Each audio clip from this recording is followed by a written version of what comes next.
All right. Guys, I've been to the mountaintop, and I got something to say, all right? I'm unveiling the new long-term profit goal. Are you guys ready for this? Drum roll, please. This is going to blow your mind, okay? This is what we're going to do. This is good. $30 million? There's only two of us. We made $63,000 in gross sales last year. That's everything. Okay, look, I'm a visionary. Okay, what you're witnessing right here, this is leadership. I'm looking at where we're going to be 20, 30, 40, 50 years from now. Did Henry Fonda, when he invented the Model T, were they sitting around going, how are we going to build this car? No, okay, they got their hands dirty, they grabbed the bull by the horns, and then they killed it. Okay, so what's the plan?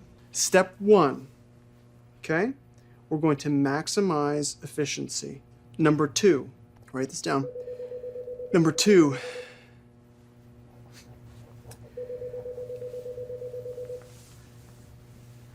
step three, emulsification. Listen, if you guys follow those steps, we're gonna hit our goal by the winter of 2032. Okay, what an incredible Christmas that'll be. All right, so you guys know what you're doing? No. Awesome, all right, I'm gonna hit the links. Ooh, Daddy likes.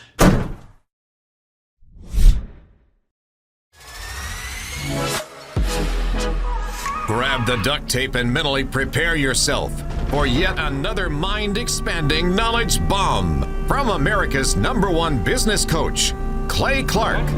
Bombs away.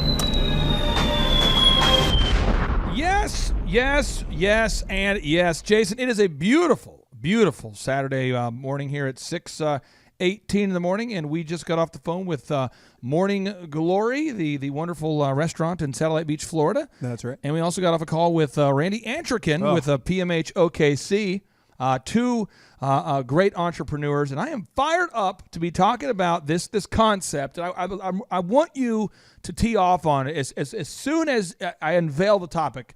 I want you to tee off on it because you've seen this. I've seen this. It is a bad thing, a very bad thing for business people. Oh. I call it silos and bogus. You've seen Milo and Otis. Yeah. But there are silos and bogus. What is a silo? A silo is where you hire somebody and they say, what's my job description? And then you tell them, well, your job is to be the front desk guy. You know, you're going to greet customers that come in. You're going to answer the phone. You're going to greet customers when they come in and answer the phone, and then you're going to clean every day. And here's your checklist. And on the checklist, it's answer the voicemails, respond to the emails, greet people when they come in, clean the bathroom. And then the first time you ask them to do something else, you say, hey, is it possible? Could you, on your way home, stop by Lowe's and pick up a replacement part for the bathroom? We got a problem in the bathroom. Can you pick up the replacement part? The first time you ask them to get the replacement part at Lowe's, or you ask them if they would be willing to say, hey, could you fold the towels for us? Mm-hmm. Or, hey, could you do anything that's not in that original job description? Yep. They say, that's not my job. You've seen this, right? Oh, I'm very familiar. Give the listeners out there some examples, because you've managed Elephant in the Room, which is a multi-million-dollar business, a men's grooming lounge. You managed a great team of people there. Yeah. How often did someone try to say, it's not my job? Oh, a lot. For me, the biggest it's not my job comeback was when I would stress the importance of getting reviews and getting testimonials from our customers. I immediately would get the response, I don't remember that being on my end of the day or beginning of the day checklist, or that's not on the hourly checklist. Is that really something I should be doing, or is that your job and you just want help with that? Oh, no. How is it typically said? I want to hear, how is it said when you ask someone to do something that is not on their daily checklist? Mm-hmm. How do they say it? How do they say it's not my job? It's not my job. Or do they say, are they more like passive aggressive with it? How do they say it? Unless you're dealing with the baddest of the bad, like the terrorist employee, which hopefully you're not. Typically the response is always very nice, kind of a little passive. She's like, I didn't know, was that supposed to be something that I do? I'm just not familiar with that. Are you sure that that's something that I'm supposed to be? I thought I just cut hair. But people say this to you. Oh, yeah. Okay. Oh, yeah. Now, in our office, we have a culture where we don't put up with that. True. Explain to the listeners out there about the kind of stuff that you did this week that's not in your job description. Just share this week the stuff that you personally did that's not in your job description, if there is such a thing, as a business coach. Let's see, Tuesday or Wednesday? Wednesday, I went and bought 1,000 diapers. You did? Yeah. John, I had an hour free, and he's like, "Hey, are you going to grab because typically I'll grab like a gallon of water for myself and him." He's like, "Hey, while you're out, I need you to grab 10 boxes of the biggest diaper boxes you could find." Like, why? Why did we do that? Because the Summerses, I don't know how you say that plurally, but Ben and Amelia are expecting their first little one. Nice. And so my wonderful wife had the idea, hey, let's get him something nice. And so we got him some diapers, we got him a gift there. Right. But I didn't argue. I'm like, I'm not the diaper man. I'm not your doula. I don't go grab those things for you. The diaper the doula. But other than that, let's see. I'm going to fix a sink at the downtown location tomorrow. I stopped by to each of the shops to kind of grab them coffee and do like an inventory to make sure everything's good. Looked at a sound system at the Broken Arrow shop yesterday. How'd that sound, by the way? It sounds great. Those new Sonos speakers. Oh, is it a game changer? it is. The bass is so clear. Oh, the bass up in that place. Oh, I'm so excited about it. Is it punchy? Is it?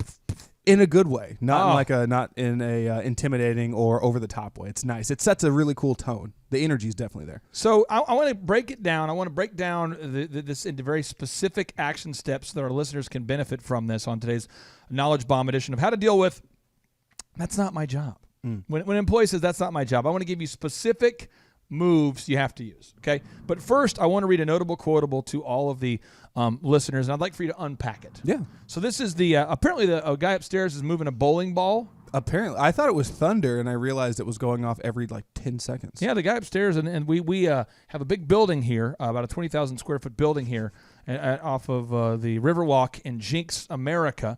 And for those of you who've never seen our building, I would encourage you to check it out. It's 1100 Riverwalk Terrace in Jinx, Oklahoma. So 1100 Riverwalk Terrace in Jinx, Oklahoma. And if you Google Thrivetime show and Jinx, you should be able to find it. Jenks. Jenks. You should be able to find our building there. You can see it. But above us, apparently somebody's moving a bowling ball. Okay. But that's not my job to push through this kind of adversity. Right. Okay. But no, seriously, Steve Jobs has a notable quotable. This is Steve Jobs, the co-founder of Apple, the founder of Next, and the former CEO of Pixar.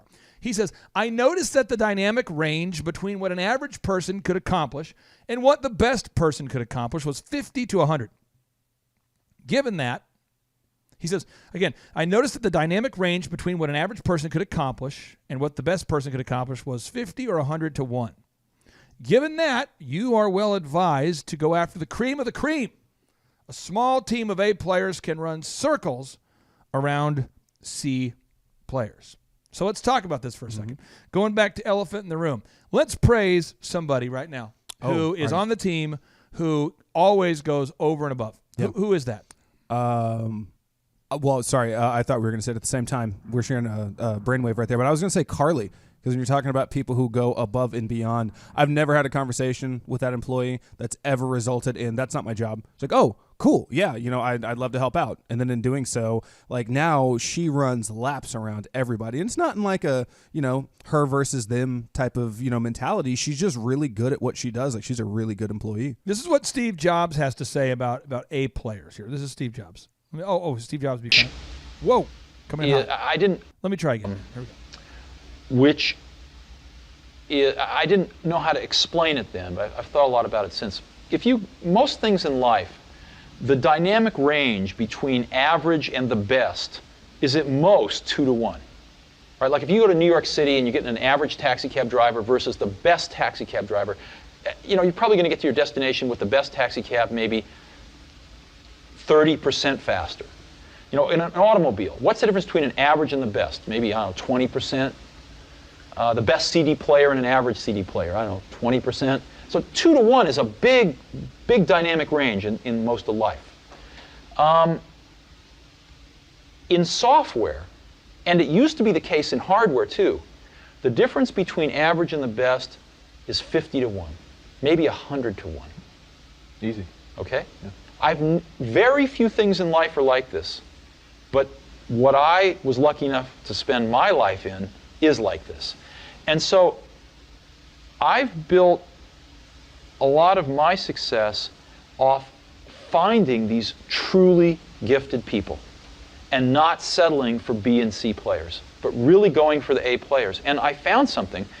I found that when you get enough A players together, when you go through the incredible work to find 5 of these A players, they really like working with each other because they've never had a chance to do that before. And they don't want to work with B and C players, and so it becomes self-policing, and they only want to hire more A players. And so you build up these pockets of A players, and it propagates. And that's what the Mac team was like. They were all A players. And these were extraordinarily talented people. So. But there are also people who now say that they don't have the energy anymore to work for you. Mm-hmm. Sure. Oh, I think if you talk to a lot of people on the Mac team, they will tell you it was the hardest they've ever worked in their life. Some of them will tell you it was the happiest they've ever been in their life. But I think all of them will tell you that it is certainly one of the most intense and cherished experiences they will ever have in their life. Mm-hmm. Yeah, they did. So, it's some of those things you are not sustainable for some people. So let's talk about this for a second. Again, how to deal with people that say that's not my job. Mm-hmm. How to deal with employees that say, Jason, I mean, how often when you were managing the shop, how often would you hear that? I mean, in the store? More often than I'd like to admit, and it was funny is like it would even come down to things that were actually on the checklist, like that were somebody's job, like the folding of the towels or mopping. So it's on the checklist, and then this is what I have found. There's this is how people try to get out of doing their work. They go, oh, is that my job? Mm-hmm. Is that my job or is that your job? Then once you clearly point out it is on your checklist to do it, even if it is, then they go, I'm really busy. Could you help me out? Yeah. It's ridiculousness. So what I want to do is I want to give everybody some action items. So 1, we got to do that group interview every week. If you haven't heard our shows about the group interview, listen to those shows. You got to do it. You got to conduct the group interview every week. Conduct the group interview every week. Jason, when should we do it? Every single week. Okay. Why? Well, because that's one of the biggest pitfalls. Like I'm working with one of my clients right now, and he wants to replace his entire team. He realizes my checklists are awesome, my systems are great, but the people are the problem. Right? So they always are, or they aren't. It's like the people are either the biggest resource or the biggest source of frustration. Yeah, it always comes down to people problems. So I talked to him. I'm like, well, what's your plan? He goes, well, I got to the point where, I asked him, when did you realize you wanted to replace your team? He goes, well, when I got to the point where when I was walking into my own business and I didn't want to be there. Because it's not that I hate my job or what I do. He goes, the people I have are not right for me. Right. I can't see the growth that I want to see with the current people because I can't change them. I can coach them, but if they don't, if they're not susceptible to it, then I got to find somebody better. So he's ramped up his group interview, and I want to say he's doing 2 a week now, but he's passionate about finding, and he knows it's going to take time. Like Steve said, you may find, it may take some time to find like 5 of those people, but once you do, they're going to work together in harmony, and it's going to create that atmosphere that you as the entrepreneur will thrive in. So step 1, listen to our shows on the group interview, but implement that group interview. Get that thing going on. Don't stop it. Don't stop. This week we had somebody who said to me, she says, I really, really want to work for you guys. I've wanted to work here. I've watched you guys on Indeed and Glassdoor. I've been following you on social media. True story. I've been following you guys. I really want to work there. I mean, really laying it on thick. Yeah. And then we scheduled her first day. She's going to put her 2-week notice in at her job. Mm-hmm. And then she decided to send in a text that she doesn't want to come work here. Oh. And that's fine because we have a pool of cool candidates to pull from. It's true. So now action item number 2. Action item number 2, rank and yank your employees. Now this sounds rough, but that is the key to good sandpaper and the key to running a good business. You gotta have some roughness in there, okay? So Jack Welch talks about how you want to take out a sheet of paper and you want to rank all of your employees. So you put the top 20%. Those are A players. The A players are the top 20%. Jason, what percentage of your people are A players? Percentage of my people, like the staff or like coaching clients? Well, that's what I'm saying. The top 20%. is that number. Right. You can't have, you have 10 employees. Oh, I see. You got to have the top 20%. Yes. Don't do this crap where you say that everybody on your team is an A player. They're all special in their own way, Clay. Get out of here. It's not possible. Okay, so top 20%. All right. And how do you know? These people get to work early. They stay late. They always do more than you ask them to do. Right. They love their jobs. They're into it. They're fired up. Right. They love it. Now, the B players. Oh, the B players. And you got to have a lot of B players. You just have to have B players to make a company run. Now, the B player, this is a curious individual. They're valuable in the company, but they get to work right on time. Yeah. They'll do the job, but that's about it. They get there right on time. They leave right on time. Right at 5, they're out. Yep. They're always there right at 9. They don't really like to move up. They don't like when you change things. They really hate when you change things. Oh, yeah. If you roll out a new price increase or a new package, how do they handle it? So, I'll tell you what, I've been working here for the past 10 years, and the prices have been the same. And, when you do it, if you raise the prices, we're gonna lose people. And if we change the systems, that's not how we used to do it back in my day. Like if you give them a book to read, you say, hey, if you want to get promoted there, Mr. B player, all you got to do is read this book and implement it. They kind of go, am I going to get paid for that? Yeah. That's the universal sign. Are you a B player? Am I going to get paid for that? Yes. Then they'll say stuff like, I remember this true story for Elephant in the Room. We had a person, I won't mention their gender or anything specific, but they wanted to be a manager. And I said, okay, cool. You realize you currently cut hair, yeah? Well, if you're a manager, your base pay is going to be less because you don't have tips like you have now. True. So if you're going to make money as a manager, you're going to have to become a master of selling memberships. Right. And when you sell a membership, I think you get like, what's the commission right now? Right now it is 10, 15, and 23. To give some context to listeners, their first haircut at Elephant in the Room is $1. And if you're happy, we hope you are. If you're wowed, then we try to share with you about the membership options. And then if the person at the front desk, the manager or assistant manager, sells a membership, they get a commission. So I clearly pointed out to this person, I think you know who I'm talking about, that if you're a manager, you've got to be able to sell memberships to make a raise. And you get paid for every objective Google review you gather. You get paid for every objective video review you gather. You get paid for your memberships, but you've got to be good at sales because otherwise you're taking a pay cut. Right. Oh, yeah, I know. I want to do it. I feel like I need to be a manager. And let me tell you what they did. They moved into that management position. Day one, didn't sell a membership. Went like 0 for 5, 0 for 4. I called the person up. I said, hey, if you booked those 4, you would have made about $65. Yeah. But you didn't book those 4, so you didn't get that. So you're just getting your base pay. And I want to make sure you're clear. You also are not. You didn't get any reviews, so you didn't make a lot of. You made a far less today than you would have made cutting hair. Right. Oh yeah, absolutely. I feel called to be a manager. This goes on day 2, day 3, day 4, and I finally day 5. I said, hey, look, you cannot be selling 1 out of 10. Yeah. The quota is what, Jason? It's 55%. So not only is your pay dictated by how much you're able to sell, but that's in your job description. Like if you're not breaking even, that's bad for us. And that's your core job is to sell those memberships. Now, the first haircut's $1, and we donate that $1 to compassion.com, which provides food and shelter and education for kids in need in third world countries. Right. So we don't even make $1 on the first haircut. No. It costs us about $22 to $23 to do the haircut. And you say, how does it cost $23 for a first haircut? Well, I mean, the person who works the front desk is getting paid. Yep. The person cutting their hair is getting paid. The lights are on. True. That costs money. Music's on, the lights on, the sound, paraffin hand dip, the whole experience. So it does cost money. And so this person, I said, hey, person, you're like an A player cutting hair. You really are. But you do a great job cutting hair, but you're going to have to get better at sales or we're going to have to move on.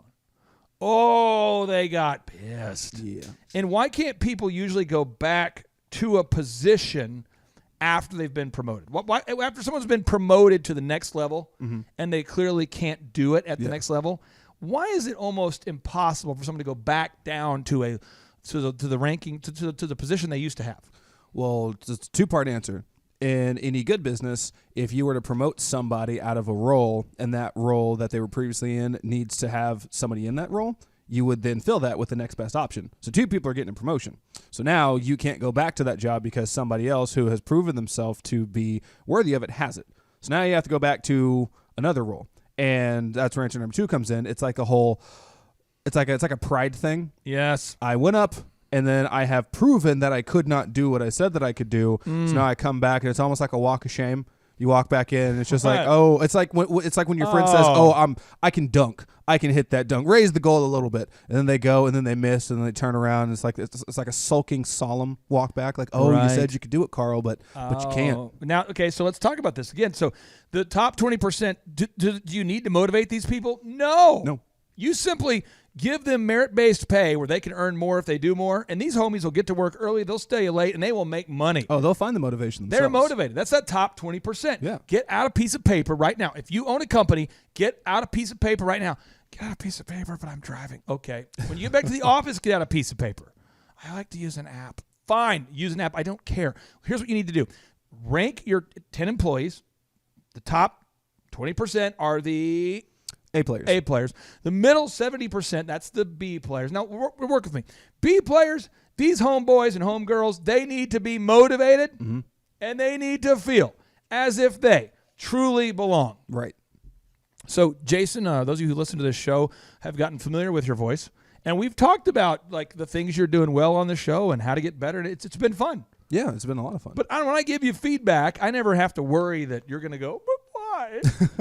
but the B player, you tell a B player, you go to a B player and say, hey, B player, you were on that podcast last week, and you're too quiet. I need you to, get closer to the mic. Why would you say that? Why would you say that? You don't even acknowledge all the good things I do. Okay, when we make a list of all the good things you do, right. A players don't need to be acknowledged. They just want to be financially compensated when they win. Right. So, again, A players, very different from B players. B players, oh, man, they need that motivation. True. They need that motivational event. They got to have you got to bring in lunch for these people. You got to cater some food. You got to, you got to recognize how long they've been there. B players get super pissed if you don't know how long they've worked there. Oh, yeah. Oh, they love that. They'll go, Clay, I really love working here, they'll say. And I'll say, oh, that's great. That's great. And they'll say, do you know how long I've been here?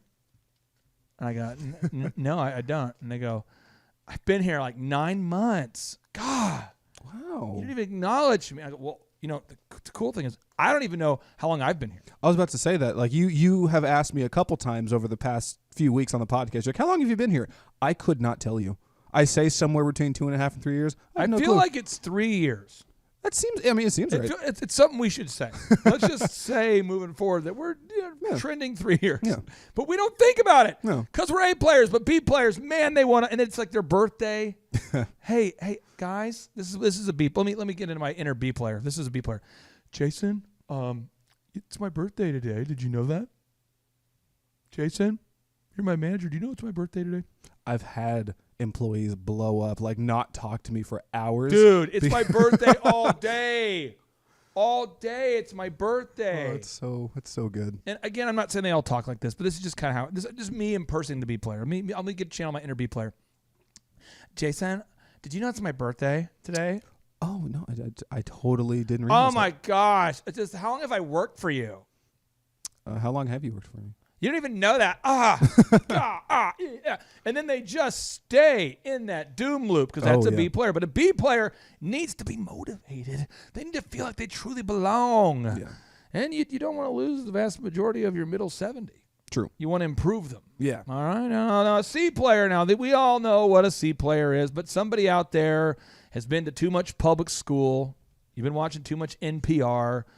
Your head has been in your ass for so long that you've forgotten what is up and what is down. This is the bottom 10%. Now let me, there's no sugarcoating. These homies gotta go. Yes. This is the bottom 10%. Now let me tell you about these people. These people always miss deadlines. Yep. They always miss a deadline. Never on time. Never on time.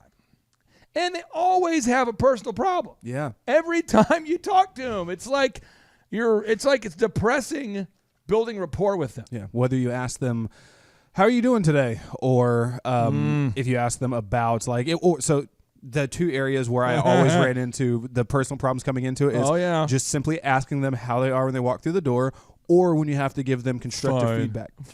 Just fine. Yeah. She's like, hey, Clay, I realize you have been late this week, so I am going to work with you on nailing down that schedule and making sure that if you need an accountability buddy, I'll call you 30 minutes before you have to be here just to make sure that you're on your way. They always have an addiction. Yeah. They always have a personal problem. I was like, you don't understand. I was late because my baby daddy was over and we got in a fight and it ended at like 4, so I had no sleep. And you're like, what? And they get emotional about stuff, like when Trump got elected or when Obama gets elected. And they want to take the day off because of it. Trump got elected. Or the Obama got. And I remember it's been a while since Obama was in office, but I've seen people do it on the other side too. Yeah. Obama, he's in office. It's going to end the world. I got to take. I mean, you see that they're always affected by the weather. The weather's a big thing for C players, right? Which is hilarious. What was it? Bad hair day. Was it Wednesday or Thursday? Wednesday's when we got all that snow and ice out of nowhere. Oh yeah. I walked in and I thought, oh man, it's probably going to be like a ghost town. Everybody was here. Yes. All of our people got here because we have an office environment now where I'd say we've created a team where we probably have 95% A players. Yeah. But if this is the first time going through this exercise, you got to be honest with yourself here. You got to realize that Jack Welch was correct when he was running GE. He grew GE by 4,000%, homeboys, homegirls, listeners. He grew, think about this. He grew GE by 4,000%. And you know how he did it? Differentiation. This is his system. It's called differentiation. Differentiation. Just get out a spreadsheet and rank your employees. Top 20%. Middle 70%. And that bottom 10%, you need to walk up to him right now. You're walking up to him, and you say, this is what you say. You say, hey, can we talk for a second? Yeah, sure. Here's the deal. You're late a lot, and you debate a lot when you have work that you're supposed to do. And so what I need to do with you is I need to get to a place to where you're not late a lot, where you show up on time. And so because of that, I'm giving you a warning here. I'm just letting you know that moving forward, you will not work here anymore if this continues. So you've got to stop immediately being late, and you have to stop always having a debate when you are told what to do. Mm-hmm. And if you do not stop, I'm going to have to let you go. I'm going to have to let you go. And when I let you go, I'm sorry I have to let you go, but I have to let you go. You're just going to have to let you go. Easy as that. And that's how it works. But if you try to mold a C player, because you want to mold them into the person they can be. Yep. If you want to fix them, how's that going to go? How's it going to go, Jason? How's it going to go? It's not going to go great. Like I heard Zellner say on one of the podcasts I was shadowing, and I love using this because I use it with all of my clients who have difficult employees. He said people change seldom. And it's not your job to change somebody. It's your job to give them the tools and give them the structure that you would like for them to adhere to for your company, but it's not your job to make the perfect employee. Now, it's good to mentor people, but that only goes so far. And I know we have a lot of pastors that listen to this show secretly. And when the pastors listen to this show, a lot of times they say, yeah, but I'm in ministry. It doesn't matter. Yeah. The top churches rank and yank people too. If the praise and worship leader is terrible and everybody knows they're terrible, and you keep them there, I say terrible. They're either bad, just bad at performing, or they can't be on time, or they miss rehearsals. Who are you hurting if you keep a bad praise and worship guy on your team? You're hurting your entire congregation and your entire church. And I'm sure, and you're not a Christian guy, but you've been to some church. I've been to quite a bit. And when you've gone to church, have you seen the unfortunate praise and worship leader? Oh no. I probably go to church maybe once or twice a year, depending on who is in my direct network, because I have friends and family who enjoy that, and that's fine. But the only church that I've been to that I have enjoyed going to was Life. And I remember thinking, oh, this popular place, it's going to be all like, I pictured it being like Tony Robbins at first. Yeah. Just because I had never been. But when I went, I saw their stage production. Their praise and worship leaders were on fire. And then Craig was not boring. And then immediately after that, I hate to name drop, but I went to, I won't say the name because it's too close. It's a South Tulsa, kind of bigger church, kind of elevated. Okay, I went there, beautiful building, awful service. It was like a funeral. And it's been like that with everybody else. But so I've definitely experienced the worst and the best, in my opinion, when it comes to praise and worship, and it makes a difference. What I'm going to do is I'm going to queue up. I'm going to queue up what I believe to be excellent praise and worship, and I'm going to play bad praise and worship, and maybe we can just kind of go through and figure out what is it that is excellent and what is it that is not excellent. Because I think sometimes people are good people, and we don't want to judge, but the whole congregation knows who's good and who's not. I mean, the whole congregation knows. Right. So this is bad praise and worship. Let me cue this up here. And if this is you in this audio, I apologize that this is you. Let me cue this up real quick. Here we go. Let me cue it up. Okay, good morning, guys. 3, 2, 1. There we go. Bad praise and worship. Hey, well, good morning, church. Welcome to the house. We're glad that you're here. My name is Judas, but you guys can call me Trader. I'm kidding. That's a Bible joke. All right, church, we're going to sing a new song. You already know the lyrics. It's Jesus, Jesus, Jesus, 12 times. Let's go. You can experience worship in any way. Come on, everybody, clap your hands. Na, na, na, na, na, na, na, na, na, na, na, na. Hey, this isn't an MTV music video, but I'm telling you, with this guy right here, it sure feels like it. Okay, that's bad praise and worship. No, this is good praise and worship. Okay, this is. Is there anybody love the God that we serve? Yes. He's been kind to us. He's been wonderful to us. And we just love him with all of our heart, all of our mind. This is Kanye West's Sunday Service Choir. Hallelujah, salvation and glory, honor and power unto the Lord our God. For the Lord our God is mighty. Yes, the Lord our God is omnipotent. The Lord our God, He is wonderful. That's it. Lift it up to him and sing it. Hallelujah. Hallelujah. Salvation. Salvation and glory. Give him honor and power. Honor and power unto the Lord our God. They're all on key. Yeah. They all have a plan. Yep. They're all in unison. Now, here is another bad audio performance. And, Jason, maybe you can break down what makes this bad. I'm going to cue it up. Here we go. Get ready, Jason. I used to think that I could not go on. Is this Carl Lewis? This is William Hung. Oh, right. In his performance of I Believe I Can Fly. What makes this so not great? There's a pitch problem. What? I can't hear it. What do you mean? What do you mean? No, listen. This is what people are saying, though. This is what some churches are saying. Yeah, but that's somebody's daughter. Yeah. That's a good guy. Mm-hmm. He's a good guy. He needs this job. This is his job. And you go, yeah, but it's clearly bad. Yeah. But he needs this job. Like, Carl can't make a good sandwich. No. Yeah, but he needs this job. You say, Trevor cannot sell anything. Yeah, but he needs this position. Right. You're mean to even question. How could you possibly suggest we should fire this guy? He's putting his heart into it. No, and you're going, no, seriously. This guy is a terrible manager. Nobody respects him. Everybody's late. He's always late. Nothing ever gets done. He's a bad accountant. Yeah, but he's been here for 10 years. This guy's a bad account manager. He never calls his clients back. Yeah, but he's the son of the owner. Oh, that's a good one. The son of the owner. Look, this guy this guy couldn't manage, a lemonade stand here. This guy. Yeah, but he's the owner's son. Yeah. This person is clearly a terrible performer. Yes, but it's the pastor's daughter. Have you seen this before? Oh, absolutely. What happens when you protect a C player? When you protect a C player, you start to lose the respect of your B players are immediately out.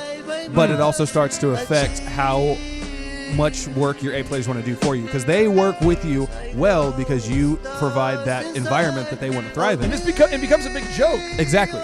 Because everyone's going, this guy's not good. And everybody knows he's not good. Yep. Except for who? This guy. Yeah. And the person protecting him. And I think there's, Jason, let's talk about some of our clients who have held on to bad employees too long. Don't give us a specific name of the company, but just give us an industry where you've seen somebody holding on to someone who is terrible, and they couldn't grow until they were able to cleanse the colon and fire the C player. Contractors, whether it be electricians, Yes. roofers, plumbers, Yes. remodelers. Yes. Everybody in that industry has somebody, and typically it's he's my sales guy is my brother-in-law's nephew, so I don't want to ruin that relationship, or he's my father-in-law's son. So you don't want to ruin that relationship, but you want to ruin the relationship with every one of your customers. Exactly. So all your customers get hurt, and your profit gets hurt. Yep. The ears of people get hurt. Yep. Now let's go back here to Mr. Kanye and listen to this. I mean, the reason why I knew when Kanye was building his Sunday service choir, the reason why I knew it would be excellent is because he won't put up with anything unless it's excellent. That's true. I mean, he just will not. He's not going to. So I want you guys to listen to this and tell me what makes this excellent.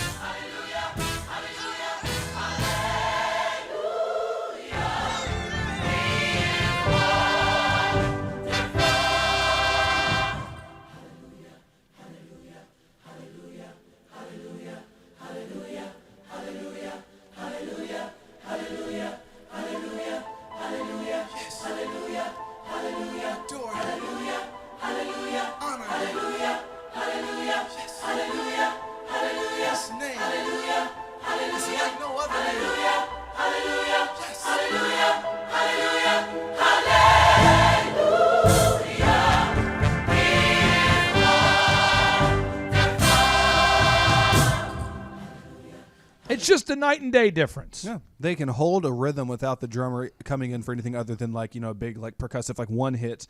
They're on key so much it sounds like they're fake. It's I mean, and there's just a night and day difference between A and C players. I try to give everybody some audio examples to try to make it hopefully an analogy we can all relate to. But again, homework for you. Step 1, conduct the group interview every week. Right. Step 2, rank and yank. Determine who's the A players, the top 20%. B players. Who are the B players? Who are the C players? Try to coach those B players up to become A players. Yeah. But the C players, they will resent you. They will get mad at you. They will yawn in meetings. True. Yeah, they will always yawn in meetings. They will always oversleep. Mm-hmm. They're always coming into work looking like death warmed over. I mean, they're warmed up. They're just bad. Yeah. And you got to get them out of there because they're killing your customers. They're killing your profits.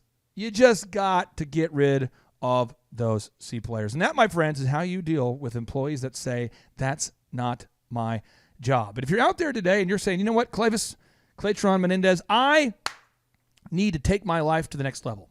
Well, quit being on the outside of the conversation and book your attendance at our next in-person Thrivetime Show workshop.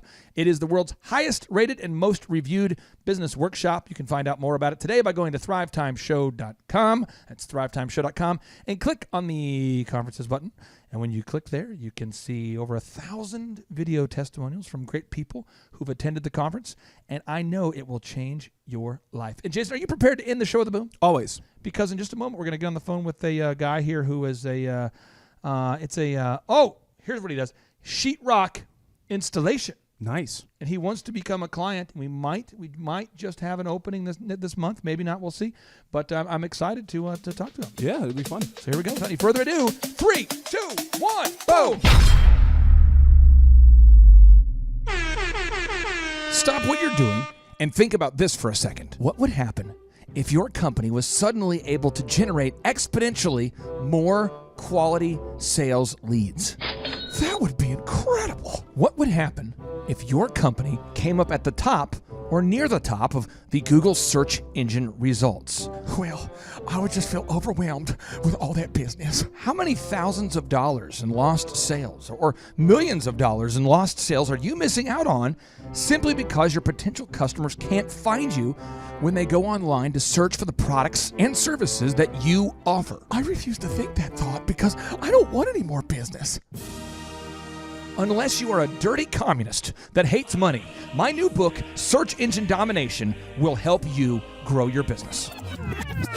In my new book, Search Engine Domination, we will teach you the specific steps that you need to take to dominate the search engine results. What do you mean by dominate? You see, in my new book, Search Engine Domination, we will teach you the specific steps that you need to take to dominate search engine results. Download your free ebook copy today at thebestseobook.com. I repeat, that's thebestseobook.com. My name is Amy Baltimore, and I am a CPA in Covington, Tennessee. I've been working with the Thrive team now for about a year. One of the first things that they did was to update my website and my search engine optimization. I prior had a website, but I was not being found on Google, and all of my new business was coming through referrals from friends, family, etc. And right away, I started to see results. People were calling and coming in saying that they found me on Google. They just Googled CPA near me, and there I was at the top of the page. And so it's been a great help to my business. Again, you can download your free ebook copy today at thebestseobook.com. Hey, this is Dustin Huff. I'm with Keystone Harbor Marina. We joined Thrive back in January and have been working with these guys for about 7 months. During that time period, we have moved up our Google rank through reviews and SEO processes that we've compiled through these guys. Our leads have gone from about 4 a week to now 165 a week. So the process works. I will tell you from experience, once you begin, you have to stay with it. As long as you continually do this week in and week out, month in and month out, you'll continually grow. The system works, but nothing works unless you do. You've got to take some action.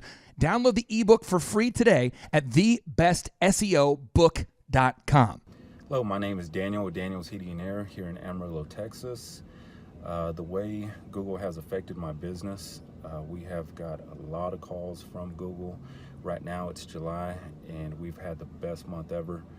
And it took us about 8 to 10 months to get on top of Google, and I'm glad we did. Remember, nothing works unless you do. You have to go to thebestseobook.com today. Download the ebook for free. Just download that ebook for free, and you'll be off to the races. Hi, my name is Christina Nemus. I'm the owner and operator of Angel's Touch Auto Body and Detailing in Bourne, Massachusetts. We have been working with Thrive and their coaching for, say, 8 to 9 months, and it took us about 6 months, 5 to 6 months to get on the top of Google, and with their help with the website and marketing, and the SEO and retargeting ads with Google, and it has been phenomenal. We just have light and day business coming in, phone calls coming in, walk-ins, referrals. It's just through the roof, and we couldn't be happier. At the moment, we are up 50% this year from the previous year, and not only is that part of our own hard work and diligence, but also with the help of Thrive and what they've done for us and getting us on the top of Google and, you know, all their knowledge and coaching. And yeah, so super grateful, super pumped to see what the future holds for all of us.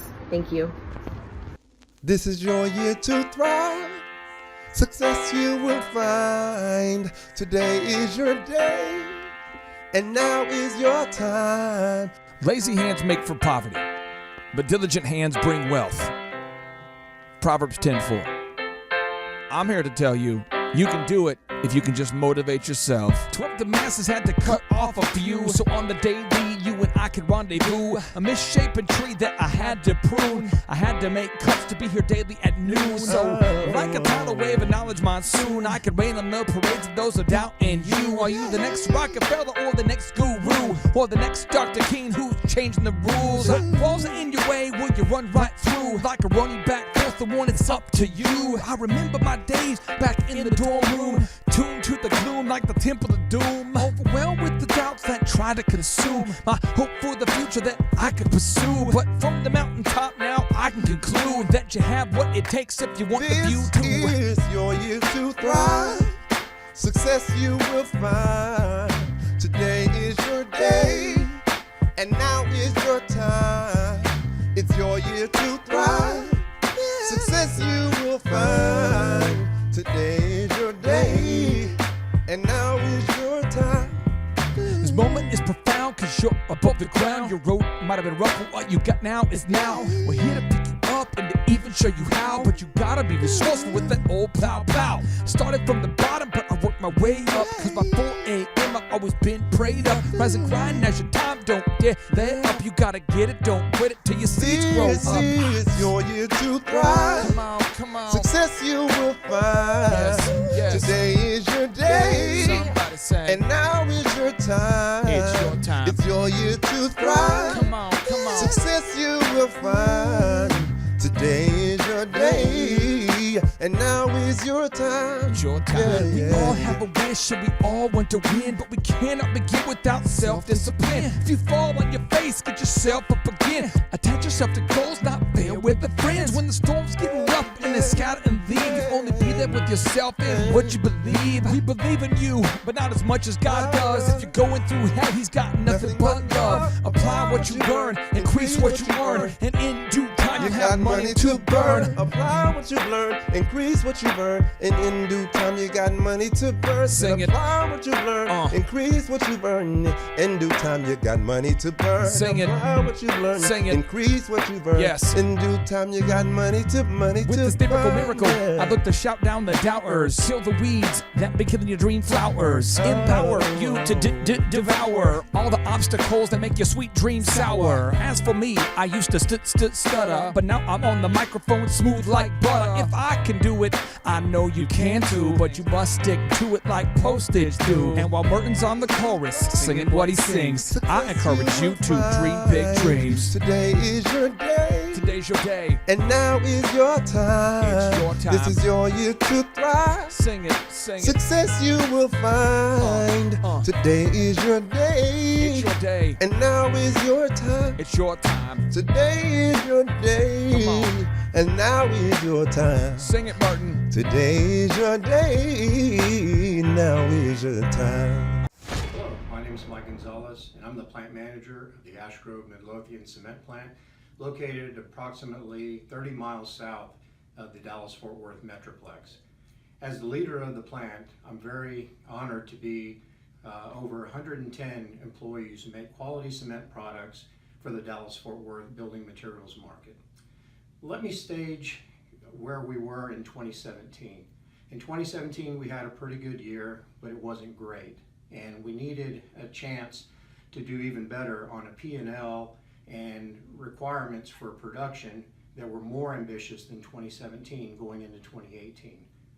There was another thing that was part of this issue that really led us to believe that we needed some additional outside help, and that is the fact that after 135 years of being privately owned, we now were going to be taken over by an international company called CRH. There was a lot of speculation, a lot of concern, a lot of apprehension going on with the whole takeover and the whole merger.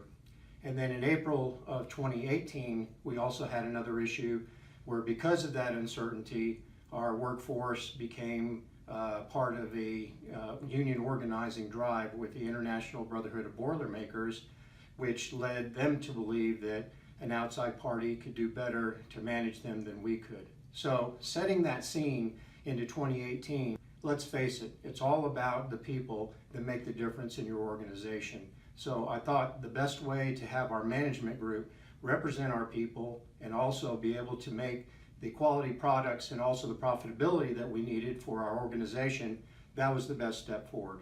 Clay came in and immediately started to work with us on the different levels of leadership. First of all, me being the leader of the plant, it was very, very important that I answered the question that he asked of me. Mike, where do you want to go?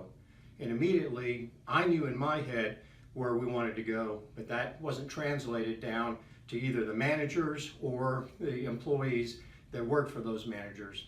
So the bottom line is, Clay said, you need to get that message out. So consequently, we worked on not only the vision, but also our core competencies. The vision was very, very easy because I had it in my head. I wanted to make sure that we had talented people. I wanted to make sure that we achieved manufacturing excellence. I also wanted to make sure that we had continuous improvement. We always wanted to move that needle over to the right and make sure that we're constantly getting better and better, each year and ultimately every day. We also wanted to make sure that we had cost control. Let's face it, everything's about money, and we needed to be able to get that money back to our shareholders now that we're a publicly traded company. And then last but not least, I always say there's 3 portions of a cement plant that make you better than just about anybody else.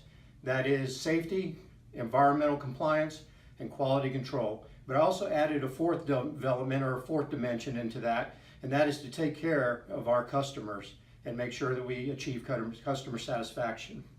So what Clay did, knowing my vision, he set out to look at, what could we do to improve the plant. So we broke it down into 3 areas. I already talked about my leadership role, but also my department managers who report to me. Those folks are the ones that get it done. And there's an old phrase that basically goes like this: if you want something done right, you do it yourself. But if you're a manager, that's not the case. If you want something done right, you put in a system. And that's what we were missing. We didn't have systems that were repetitive, repeatable, or continuous, and could continue to make us better and better. So as my managers learned to put these systems into place, it became more apparent that we were making progress and getting things done by using less time to get things done and to be able to focus more on a strategy of moving forward. So that really helped our managers. Some things that were accomplished were environmental scorecard system, which no other plant in Ash Grove has at this time. Another part was getting a simple, manufacturing monthly report so that we get all that information more quickly so that we can close a lot more rapidly and we can get that information back to our shareholders. Other items like the attendance policy, which our hourly employees participated in, were all examples of systems that we could use, that Clay really helped us to help develop and to implement. And then with our supervisors, a lot of them really came up through the ranks and really were folks that, they knew that, yeah, I'm different than our hourly employees or our clock employees or the shop level employees, but how do I supervise? How do I best manage? And the answer to that is they are team builders. If you want something done right, you build a team and you get those folks to follow you to get to the results that are needed, get those things done. And that's exactly what Clay taught those folks how to do, is to build a team. Look, I've been where you've been and I know where you want to go. So the bottom line is I can help you get there. I can help you get there because you want to either move up, get more money, move up in the organization, whatever the care may be. So a lot of these items and things I'm telling you today were, really, novel ideas to some of us, but not all of us. So the idea is that we get those systems, we get those team building aspects, and we get that vision and core competencies, and we put them all together, and it results with a better plant organization and a better sense of getting people to get involved in moving forward. And it's a cadence of accountability. We are trying to get things done on a daily basis. So that's really the portion that we're looking at right there. So moving forward, all of this is a lot of rhetoric, and all of this is a lot of, these are good results or good examples, but how does that really impact my bottom line? Well, let me tell you this. From 2017 to 2018, our biggest issue was we've got to make a profit, and we've got to be able to get that out the door. We've got to cut our costs, and we've got to become better at what we do. Okay? So here are the results. Year on year, 2017 to 2018, our manufacturing of cement increased by 17%. Our cost reduction was 14%. And we are the only Ash Grove plant that was able to lead in 5 areas or become one of the top 3. Number 1, we're in safety. Number 2, we're in the tops in environmental compliance. Number 3, we also did extremely well in quality control. We didn't have a single quality incident with our customers the whole year. We're number 3 in terms of our maintenance management, and then finally in energy management, we're number 1. So all of those things, if you have an organization, Clay can help you in that respect. So if you were to ask me a question, is Clay Stairs right for me to help us? I would say yes. I would say that basically he helped us develop systems, helped our supervisors, and helped me to become a better leader. So in closing, what I would tell you, if you want to go with Clay, I would say this final statement: don't delay, go with Clay. Thank you very much for your attention, and good luck with your year. What I've seen from Clay and his group at Thrive is they'll give you a simple system, and it's the simple systems are the ones that people can wrap their brain around. They're the ones that people can work with on a day-to-day basis. Hi there, my name is Stephanie Pipkin. I am 24 years old and I own Black River Falls Cleaning Services. We opened in April of 2019 and it is now mid-June of 2020. So I wanted to talk today about the success and growth I have achieved by implementing the Proven Path with Clay Clark's team and my business coach Luke from Thrivetime. It has been insane to say the least. I started working with them in mid-February of this year, so we're about 4 months in of working together, and it has completely transformed my business in pretty much every facet. So I'm gonna check my notes here. So in 4 months, my leads have tripled. I was getting probably like 2 leads a week. Now I'm getting more in the like 10 to 15 leads a week. I have doubled my number of employees. I'm now hitting the highest revenue weeks in the history of the company, week to week it seems like. We went from about 6 appointments today as our highest in February to now 14 to 15 appointments a day. And hiring quality employees has become much simpler and less stressful by using their systems for hiring.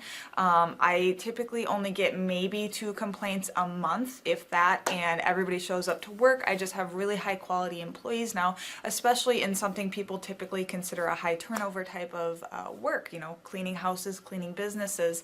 I have amazing employees now, and I get rid of the ones who are not so amazing and bring on new ones because of, you know, group interviews and interviewing every single week. It's just been great, and such I don't waste as much time on low quality candidates anymore. And your coach will hold you accountable. I mean, which I love. Again, the tough love is really great. You know, Luke's like a stern father figure, but he's also nice, but also stern when he needs to be when I'm being lazy and not doing the things that I know I need to do because I don't want to do them. So that's just great. Worth every penny. I mean, I'd pay him $1 million a month if I can, and maybe someday I'll be able to, but I would just say go for it. If it seems like a good fit, just go for it. Do what they say, even if you think it's stupid or ridiculous, just do what they say because it'll work. You know, people, when they look at my business, you know, people in my town, they think I'm lucky. They think I'm just, you know, things just happen for me. And, you know, maybe I am lucky, but it has a lot to do with hard work and, you know, perseverance and, you know, working till you cry sometimes. That's just being an entrepreneur, which if you're a business owner, you understand that. But it's having these systems in place of, you know, of course I'm going to be successful. It's an absolute because I have all this stuff in the background happening, and I have Luke and Clay and everybody on their team working really hard to make sure that I'm a success. And I can tell that they are just so excited every single week when I'm having all these wins and things like that. They're so excited for me. So it's the best thing ever, and I would suggest to anybody to work with them. So sorry for the long-winded reply, but I just had so much to say, and I could go on for hours probably about how amazing they are. But thank you to Clay and Luke and the entire team there, everything you guys have done for me, and I am so excited to continue to work with you for years to come. Thanks so much for watching. My saying is, if it's important to you, hire a coach. And I think that's one of the reasons people are not successful is they eat a cheeseburger instead of hiring a coach, you know what I mean? And so my coach pushes me. They're younger than me. They push harder. They're trained. And as my rich dad always said, you know, amateurs don't have a coach, but professionals always have coaches. So I've always had coaches for whatever is important. You know, my rich dad was one of those persons. I wanted to learn how to play Monopoly in real life, so he was my coach. Well, Carter, we have an opportunity here at the Thrivetime Show to work with some really great business owners, people that are actually serious about growing their company. They go to thrivetimeshow.com and they reach out to schedule a free 13-point assessment. And oftentimes I hop on the phone with these folks and we figure out if they're a good fit. And once we start working with a client, our goal is to help the client to actually grow their actual business. And on today's show, we're joined with a man who we've had the opportunity to work with. The company's called NWA Gutter Perfection. And my understanding, Carter, is that they're up over 60%. Is that right? I would say that's correct, yes. DJ, welcome on to the Thrivetime Show. How are you, sir? Good. How you doing, Clay? I'm doing great. So for anybody out there who is doubting whether you're a hologram or not, what's the name of your company, sir? Gutter Perfection. How did you guys first hear about us? Do you know? It's actually a friend of mine found out about your business conferences there, and then we went there. And I guess I was sold the first conference we went to. If you go to nwagutterperfection.com, you can see they're a real company. They're a real business. They really are growing. What markets do you service there, DJ? For people out there that might be looking for your services, what's the market area that you service? Pretty much all in Northwest Arkansas, Bentonville, Springdale, Fayetteville, Rogers, the little surrounding towns there too. And again, if you go to the website here, folks, nwagutterperfection.com, you can see they are a real business, real people having real success. DJ, I really do appreciate your time today, sir, and we'll talk to you soon. What I've seen from Clay and his group at Thrive is they'll give you a simple system, and it's the simple systems are the ones that people can wrap their brain around. They're the ones that people can work with on a day-to-day basis. And that simplicity brings power with it. So it shocked me how simple some of the stuff is. And at times I'm like, why didn't I think about that?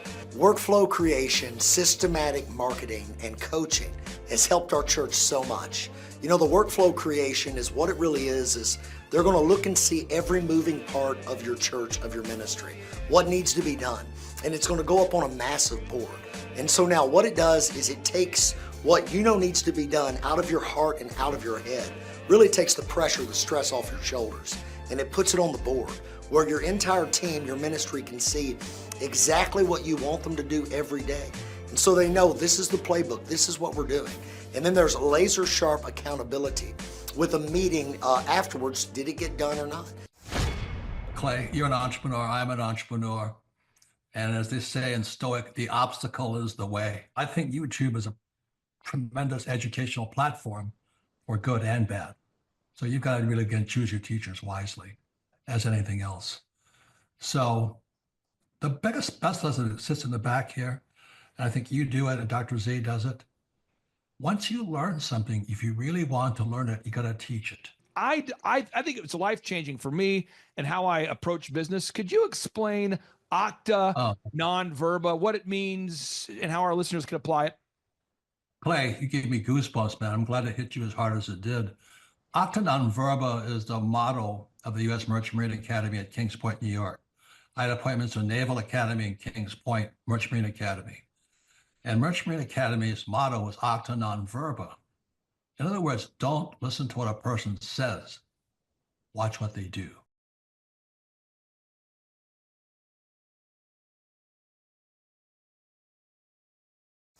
Well, the first time that I ever met you, Clay, was at that first conference in Tulsa. And that was an incredible conference. And I was so impressed with just the whole thing, just the professionalism, you as a person, your business, your work ethic, and really just who you are. And I was very impressed with all of that. And I thought, gosh, this might be someone that I would really consider working with. Like maybe he could really help me. And that's really what got me interested, because I was so impressed with just the professionalism of all of it. And I learned a lot. I come about once a year to a business conference, and I'd like to come more, but every year I try to come with my marketing girl with me. And You're in McKinney, Texas, right? So how long have you been an orthodontist in McKinney, Texas? So I've been an orthodontist for 26 years, practicing in McKinney. And when you went to medical school, what percentage of the time in medical school or dentistry school, dental school, did they spend teaching you how to market and or grow your own practice? Absolutely zero. Zero marketing skills. Okay. And from when I talked to Andrew, you're the coach who works with you, I'm always hearing that more and more patients are coming in from Google. Could you talk about that? How much of an impact does it have having maybe a rebranded or updated website and Google leads coming in? It has had a huge difference, absolutely huge difference in our patient load coming in. And, before I really wasn't tracking really well. And that's one of the things I learned from Thrivetime Business was how to track patients coming in, how to really, how to see where they're coming from. And at the time, I really didn't know much about Google. And, being an orthodontist for 26 years, I didn't really know a lot I kind of went through a time where I went through shock. It was really what I call culture shock because the old ways of marketing were not working anymore. And because I really didn't know about online marketing, I was still doing, phone book ads and magazine ads and all of these things. And so Thrivetime has really helped. And I will say that it's a process. It doesn't happen overnight, but if you stay the course, you're going to see results because I'm absolutely convinced. Dr. Christ, thank you for allowing us to take up some of your valuable time today. I really do appreciate you, and I can't wait to see you in person here soon. All right. Thanks so much, Clay. Clay, my honor to be on your show. And thank you for all you do. I hear the ripple effects from you are good ripple effects. You know what I mean? People rave about what they learned from you. So congratulations. My name is Kevin Thomas, and the name of our company is MultiClean. We are a commercial janitorial service, and we serve the entire state of Oklahoma and Kansas and soon to be Arkansas. We have probably grown probably 5 times. We've added, I think when we first started with you, we had 60 to 65 employees. And now we have a little over 300 employees. Before we got involved with Thrivetime, we didn't really have any systems or processes in place. So I've probably been to, in 6-7 years, I've probably been to 12 to 13 business conferences. And amazingly, each time I go, I learn something new, and I'm so excited to bring it back and show the team about marketing and how to implement, how to help you guys implement the SEO. And the coaching is just great because there's accountability, and it's just a fantastic way to grow your company. Having a relationship with Thrivetime it's just been amazing for MultiClean. Oh my goodness, it frees me up because then I don't have to take a class on search engine optimization or learn marketing or shoot video. That's not what we do. What we do is commercial janitorial service. And you guys are the experts on marketing, and you teach me and hold my hand and show me how to do it right. And therefore, now my company is much, much larger. Folks, on today's show, we're joined by a real client. He may look like a male model. He may look like a hologram, but he's a real person. He's a longtime client. He's a man that we consider to be a friend of the Thrivetime show and a friend of mine. Ladies and gentlemen, please welcome to the show, Kevin. Welcome on to the Thrivetime show. How are you, sir? Clay, I'm doing great. Had a great Christmas holiday, and I'm glad to be here. Okay, so first question, can you tell us what is your name, first and last name, and what's the name of your company, sir? My name is Kevin Thomas, and the name of our company is MultiClean. We are a commercial janitorial service, and we serve the entire state of Oklahoma and Kansas and soon to be Arkansas. And how long have we worked with you approximately at this point, sir? It's been about 6-7 years. And, so many people reach out to me. I mean, literally every day. I just talked to a woman this morning. We get 10 to 20 people a day that reach out wanting to see if we can help them grow their companies. And we only work with 160 clients. And I do that because I want to only work with people that are super coachable. And so this woman on the call today was asking me, she said, well, what's the most important thing that you do, that you have to do to grow your company?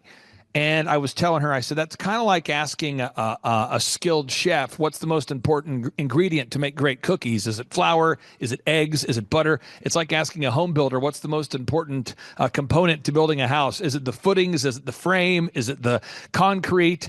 That's like asking, it's a great question, but really it's all of it.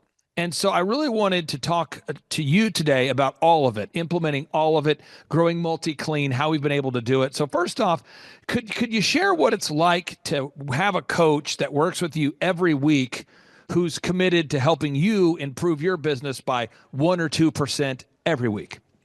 Well, Andrew is my coach, and the great thing about having him as the coach is he keeps me accountable.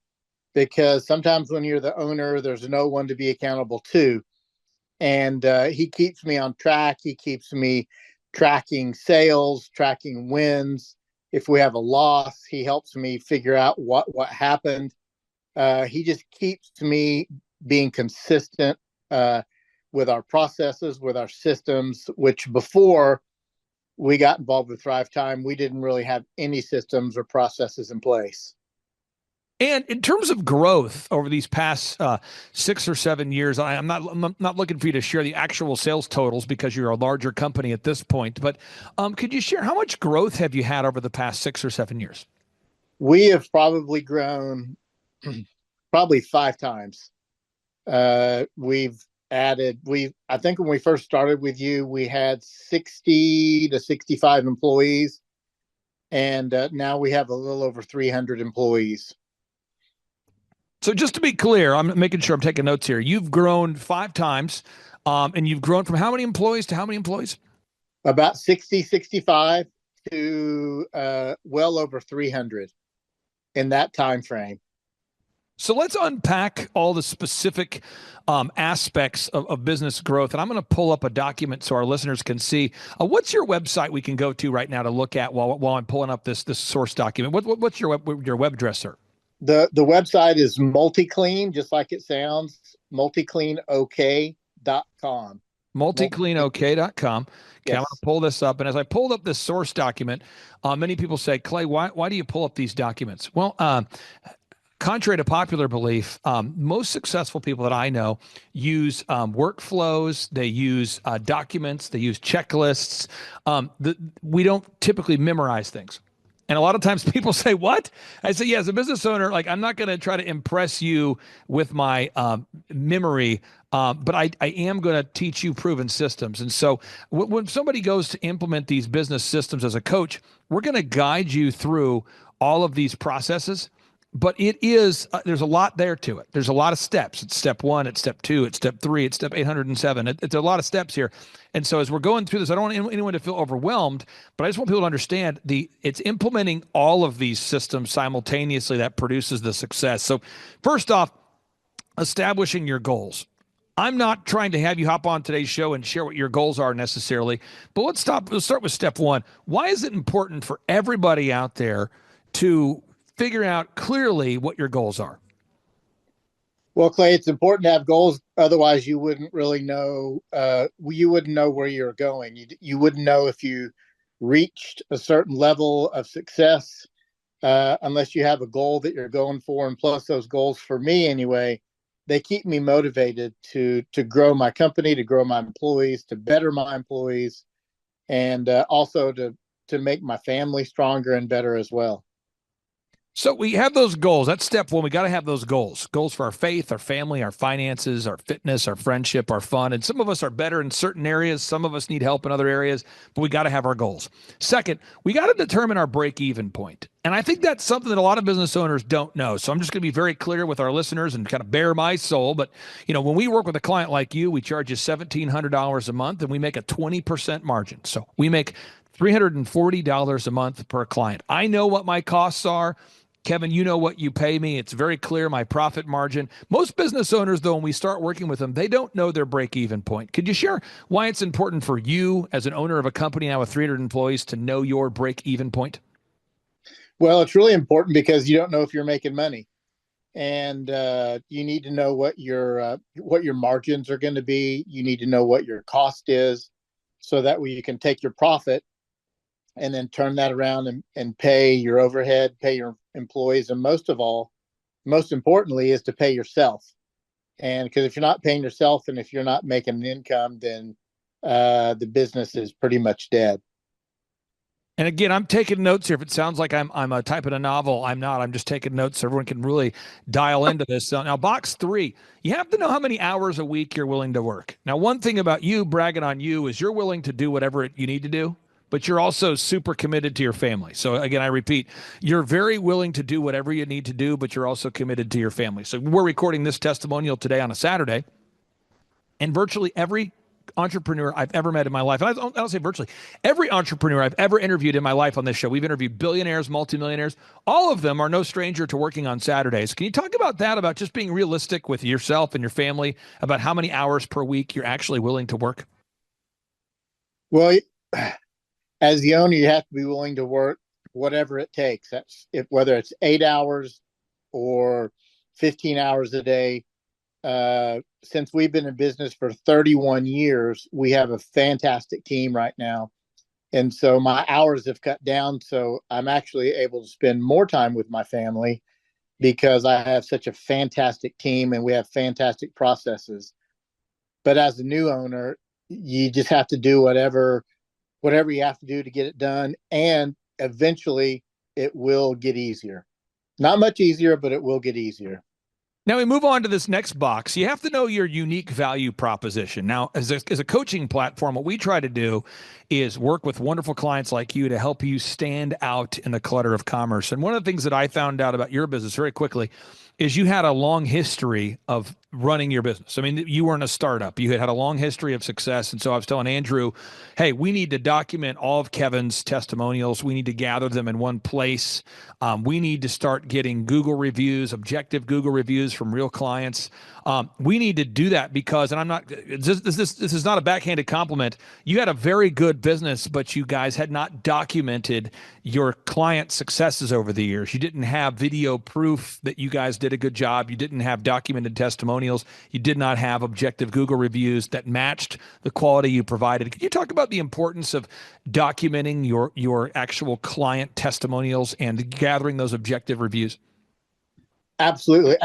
That's really huge in our growth. The fact that we are the highest and most reviewed commercial cleaning service in the entire state of Oklahoma is a very important thing. And it just shows proof of who we are when we get Google reviews. Also, when we do video testimonials, it's real people giving real testimonials. It's not super professional. It's just a real person giving a real review about how they feel about multi-clean. And it's just been a huge help to our business. When people, they get online, they look for a commercial cleaning service, and usually they go to the maps page. We're right there all the time, and usually we get picked to give someone a quote. And that's been really instrumental in the growth of multi-clean. And again, this is not an event. This is an ongoing process. And every week we're gathering objective Google reviews, objective video reviews. And again, that's one of the ways you stand out in the clutter of commerce. The next is the branding. When a lot of times we meet a business owner, Kevin, and their website is in disrepair. Their website needs help. So I think about clients that we've had tremendous success with, brands like Shaw Homes. When we started working with Shaw Homes, by the way, Shaw Homes was just sold, but we started working with Shaw Homes. They were around $14 million a year of sales, and we helped them to grow over $150 million in sales. So just to be clear, we helped Shaw Homes grow from 14 million in sales to over 150 million in sales. We work with wonderful brands like OxyFresh, where OxyFresh today now has over 550 locations. And branding really is just the perception that people have when they see your company for the first time. Branding is your website, your print pieces, your logos, your business cards, your one sheets. Branding is the perception people have when they see your business for the first time. And I would encourage everybody out there to self-assess yourself on a scale of 1 to 10, 10 being the highest, 1 being the worst. How highly would you rank your branding? Kevin, can you talk about the impact that's made having professional branding working for you? Absolutely. Branding is pretty key in the commercial janitorial service because there are a lot of startups that are very cheap and don't really offer much service. When we show up, everything that we do is professional. Our card looks good. Our proposal looks good. We have a team here that continually communicates with the customer or potential customer.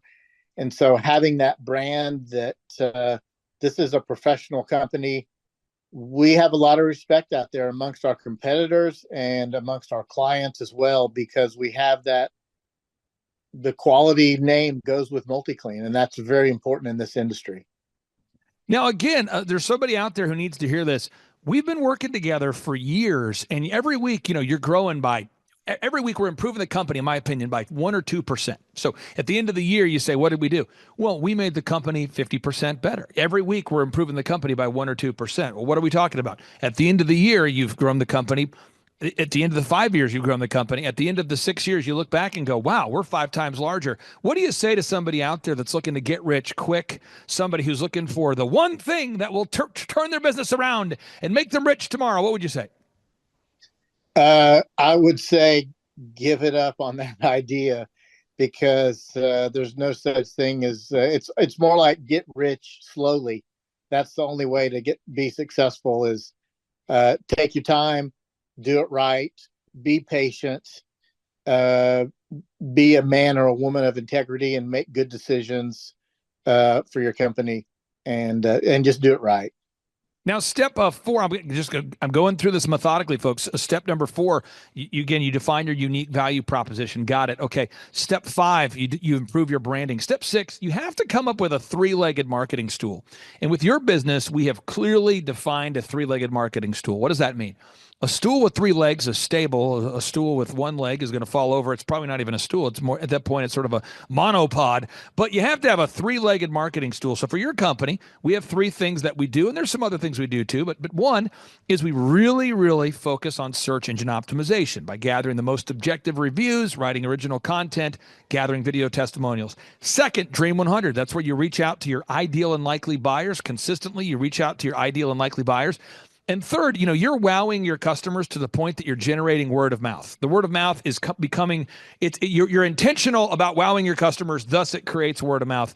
Could you talk about the importance of having a 3-legged marketing stool for anybody out there that has a 1-legged marketing stool or no intentional approach to marketing at all? Well, Clay, the nice thing about the 3-legged marketing is that we learned that from you at Thrivetime. We didn't really know what we were doing.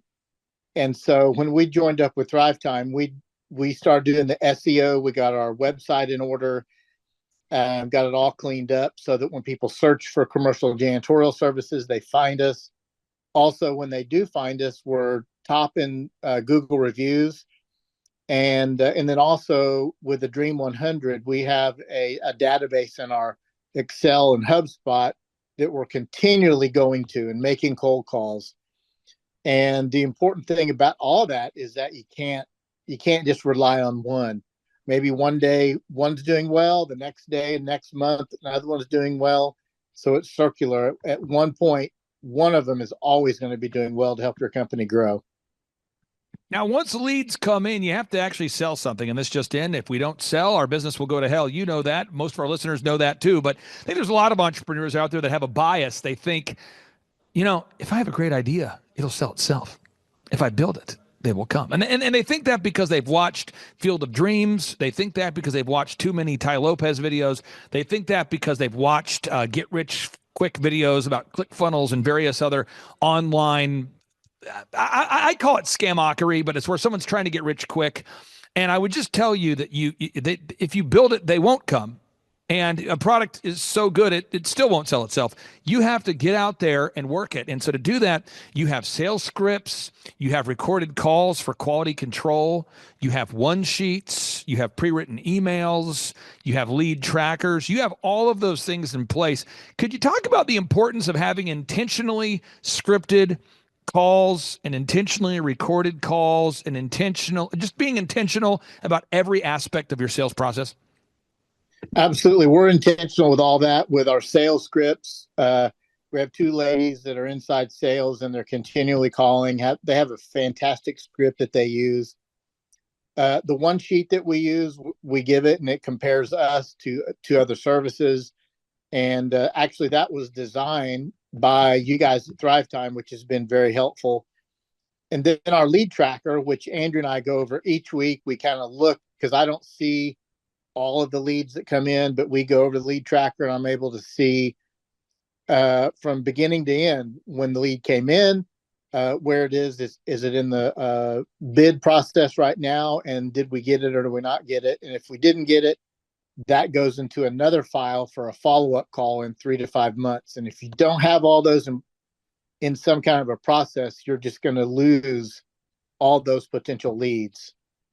I hope that this broadcast can change somebody's life. Now, in part 2 of today's show, I am going to do a show specifically about how if you have a great idea, it won't sell itself. And you're going to, the part 2 of the show is going to start off with Steve Jobs. Steve Jobs, there's old video footage of Steve Jobs telling you, the viewer, telling me, the viewer, that, hey, a great product will not sell itself. And it's powerful when you hear from other people who are actually achieving success, who did achieve success. I encourage everybody to pay attention and take notes, because we're trying to help you achieve massive success.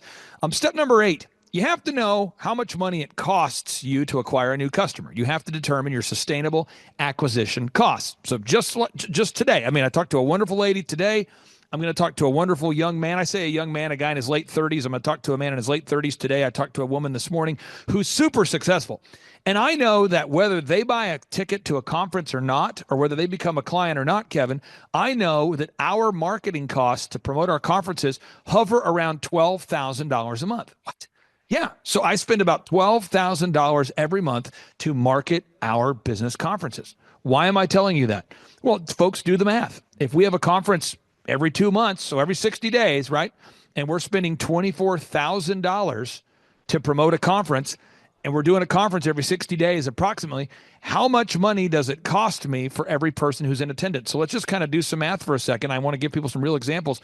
So if I'm spending $24,000 this month or over the next 2 months on promoting a conference, and we sell a total of 300 tickets, that means it's $80. It costs me $80 per customer, per conference attendee. And I'm not talking about the food we serve, Kevin. I'm not talking about the Eric Trumps, the Robert Kiyosaki's, the Tim Tebows that come in to speak. I'm not talking about any of the workbooks we give the attendees. I'm just talking about the cost to get in front of our ideal and likely buyers. It comes out to about $80 per ticket buyer. And I think if you ask the average entrepreneur, I know this because I've been doing business coaching for 20 years, the average client I talk to, the average potential client I talk to, they do not know what it costs them to get a new customer. Can you talk about that for a second? Why is it important to know how much money it costs you at MultiClean to get a new customer? Well, Clay, it's really important because you have a sales team, you have an outside sales team, inside sales team, and you have overhead costs along with startup costs for us. We have to start up with new equipment and all kinds of equipment to do the building. The bigger the building, the bigger the startup. So it's very important to nail that down on what it costs. Sometimes I have to rein in the team and say, okay, we can't buy all this brand new, this equipment, that equipment for this account. Thankfully, most of our startup costs are recouped within the first 3 to 5 months of starting a contract with a customer. But it's very important to know that. Otherwise, you're just not, at the end of the month, you're like, where'd all my money go? So it's very important to know what that cost is. Folks, I'm telling you, this is the kind of stuff they don't teach at business school, but they should. Okay, so here we go. The next is this is stuff we have to do. We have to, box number 9, step number 9. We have to create repeatable systems, processes, and file organization. Now, so many people, what's interesting to me, Kevin, is so many of our listeners, they know about Dr. Z and the auto auction, or they know about me in the dog training business, or they know about me in the haircut chain, and they go, Clay, did you grow up, was your dad like the Zohan? Was your dad really into hair? Is that how you got going? Or they'll go, Clay, or are you and Dr. Z really into cars? Do you have an automotive background? Or they'll say it's Z66AA.com. And Dr. Z, full disclosure, just did sell that business. So it's now switching the branding over here to America's Auto Auction, okay? And by the way, the company that bought his auto auction bought it because it was successful. People look up Make Your Dog Epic. They go, did you have a dog training background? People look up Dr. Zellner and Associates. They go, is that because you guys are in love with the human eyeball? And then what happens is people are left to think, are you successful because of luck? Or have you, Clay, have you and Dr. Z been able to combine to build, 14 multi-million-dollar companies because you're lucky? Because of your vast knowledge of the human eyeball and hair, dogs? Or is it because you're following a proven process? And that's what I want to hammer home into everybody's cranium right now. Everybody can do this, Kevin, but you've got to follow a system. What do you say to somebody who says, I just don't know if I can do it? What would you say? Well, I would say that before we had a relationship with Thrivetime, I don't even think I knew what a process meant or what a process was. So the coaches there have helped me put in some great processes in place to track sales, to learn about, we have a software called HubSpot that you're familiar with, Excel, and we have another software called HighRise that we use, and it tracks all of our customers day by day. And without that, we would be lost and floundering so poorly. But because of these processes in place, we're doing so well. It's all out of my brain because that's where it was before. And now it's not. Now it's in paper. It's on our server so that we can draw to it each week. And that really helps in our growth and the flow of the whole company. And I want to greatly respect your time. So the final 5 minutes we have here, we're going to kind of crank up the speed a little bit here. But box number 9, we've created repeatable systems and processes. We've documented these things so we can improve them over time. Box number 10, we've created management systems. I mean, what people on your team will do what jobs? What? Think about it, folks. If you have a company, what are you expecting your employees to do every day? What people on your team will not do their jobs, and what jobs are people doing well? What? Think about the people on your team. What are they supposed to be doing on a daily basis? And what are they not doing on a daily basis? What are they being held accountable for? And at the end of the day, Kevin, if you don't have checklists and documented expectations and some sort of merit-based pay, nothing's going to happen. Why do you have to take the time to make the checklists and the processes and the description of what you want employees to do and have some sort of merit-based pay system in place? Well, if it's not documented, then they won't know what to do. And also, if it's not documented, it's really difficult to rely on all the employees to just think on their own. They need some help. They need time to focus and to get things done. That goes all the way from the lady that welcomes everyone in, all the way up to our general manager, even to me. We have to have documented expectations.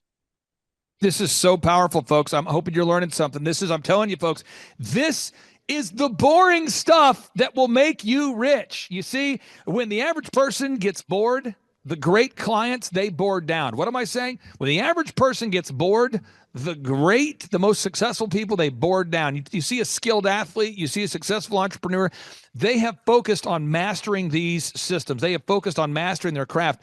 People like Larry Bird, the great NBA player, people like LeBron James, people like Michael Jordan, they practiced to the point that they couldn't get it wrong. You don't practice until you can get it right. You practice until you can't get it wrong. And that's why you have to document these systems. Box number 11, you have to create a sustainable schedule. You have to have a schedule. Kevin, if you're not doing the group interview, let's say every week, if you're not interviewing potential client or potential employees every week, if you're not interviewing potential employees every week, and you're not having your weekly accountability meetings with your team, what's going to happen if you don't have a predictable, repeatable schedule in place? Well, nothing's going to happen. That's the key. Having the group interview has been great. We just hired a salesman in our Oklahoma City office to the group interview, which was fantastic, and also in Tulsa as well. But just having those sustainable schedules in place is just great for the growth of the company. Now, Kevin, I've got a wonderful client. I'll be very vague. They're based in Florida, and they were telling me, they said, Clay, I have a vacation coming up in California. And I said, that's great. They said, no, it's terrible. I said, why is it terrible? They said, I haven't been doing the group interview consistently, and I've kind of delegated that to somebody in my office I don't really know what they're saying. I just know that the group interview, I'm not involved in the process. And I'm just looking at my calendar, and if we go on this trip to California, we're going to have some problems.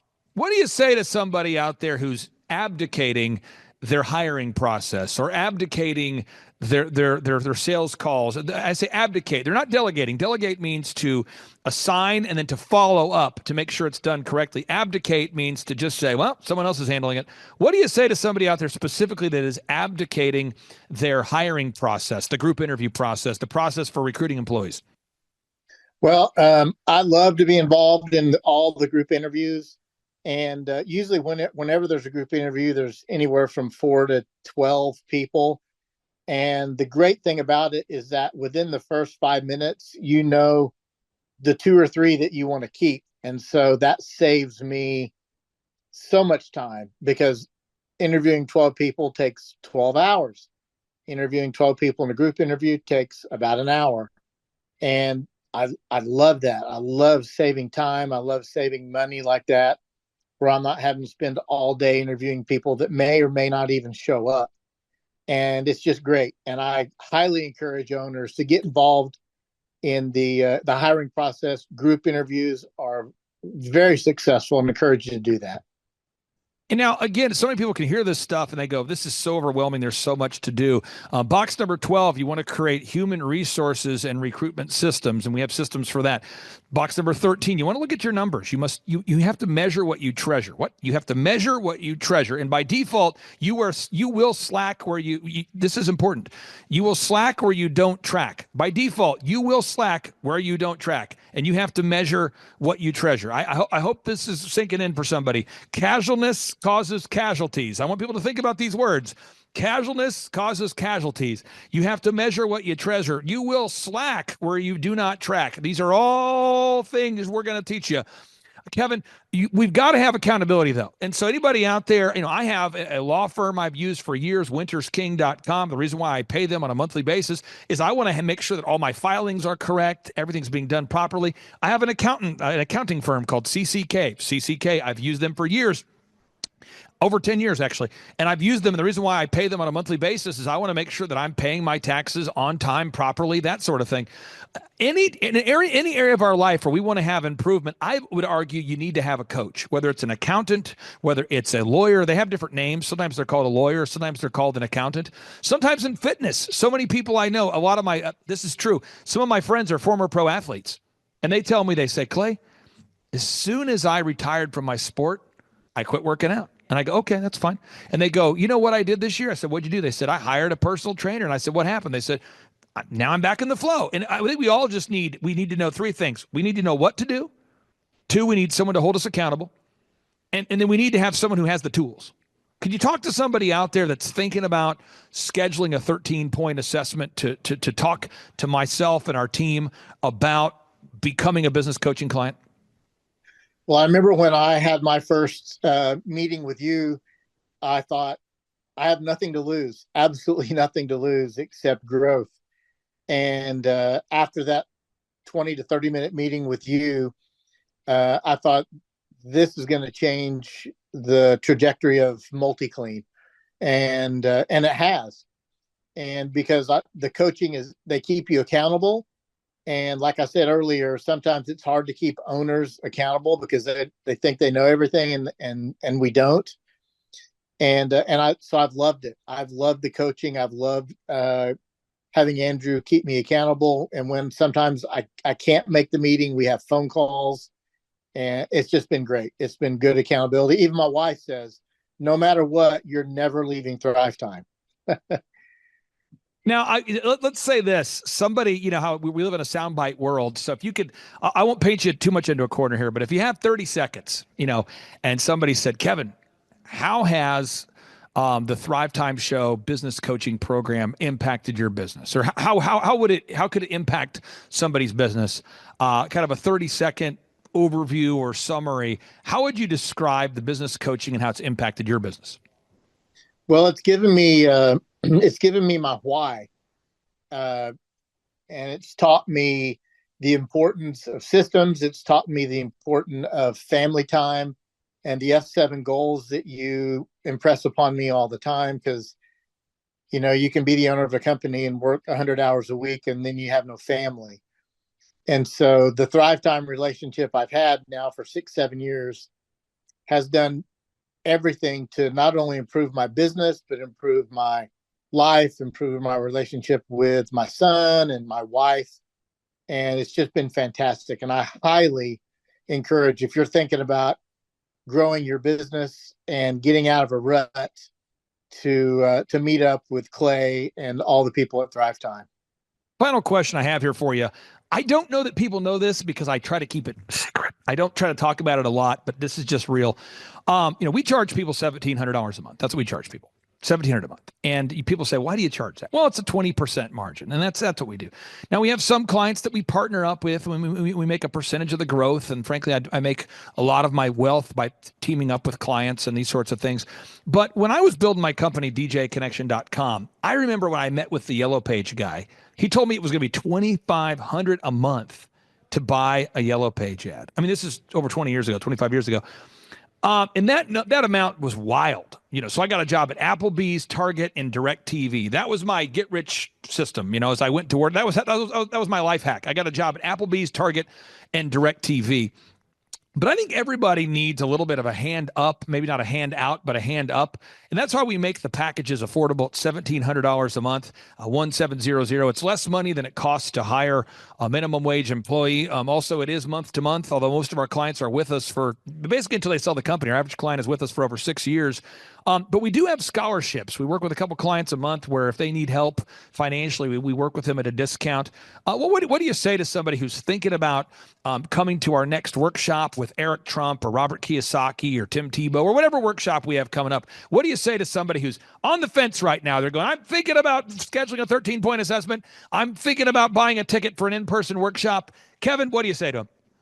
I would say do both. I've probably been to, in 6-7 years, I've probably been to 12 to 13 business conferences. And amazingly, each time I go, I learn something new, and I'm so excited to bring it back and show the team about marketing and how to implement, how to help you guys implement the SEO. And the coaching is just great because there's accountability, and it's just a fantastic way to grow your company. Having a relationship with Thrivetime it's just been amazing for MultiClean. I don't know that we talked about it, but we do the photography, video, web, search engine, online ads. From a peace of mind perspective, what does that do for you as an owner, knowing that, hey, it's a flat rate I'm paying, and I have a team that handles all of that for me, the graphic design, the photography, the search engine, the web development, the strategy. What does that do for you? Oh my goodness, it frees me up because then I don't have to take a class on search engine optimization or learn marketing or shoot video. That's not what we do. What we do is commercial janitorial service. And you guys are the experts on marketing, and you teach me and hold my hand and show me how to do it right. And therefore, now my company is much, much larger. Kevin, I really do appreciate your time. For anybody in the Oklahoma area, anybody in Kansas, I believe you said Kansas, Oklahoma. What other states are you in now, Kevin? We're in Oklahoma and southern Kansas, and this in 2025, we are looking to open an office in Northwest Arkansas. I encourage everybody out there, check out the website right now. I'll pull it up one more time, folks. That website is multicleanok.com. That's multicleanok.com. If you're looking for a commercial cleaning service that you can trust, go to multicleanok.com. Kevin, thank you so much for your time, sir, and hope you have a great rest of your day. Thank you, Clay. Bye-bye. Which I didn't know how to explain it then, but I've thought a lot about it since. Most things in life, the dynamic range between average and the best is at most 2 to 1. Right? Like if you go to New York City and you get an average taxi cab driver versus the best taxi cab driver, you're probably going to get to your destination with the best taxi cab maybe 30% faster. In an automobile, what's the difference between an average and the best? Maybe, 20%. The best CD player and an average CD player, 20%. So 2 to 1 is a big, big dynamic range in most of life.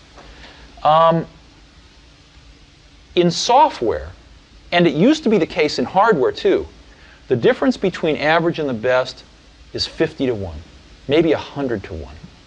Easy. Okay? Yeah. Very few things in life are like this, but what I was lucky enough to spend my life in is like this. And so I've built a lot of my success off finding these truly gifted people and not settling for B and C players, but really going for the A players. And I found something.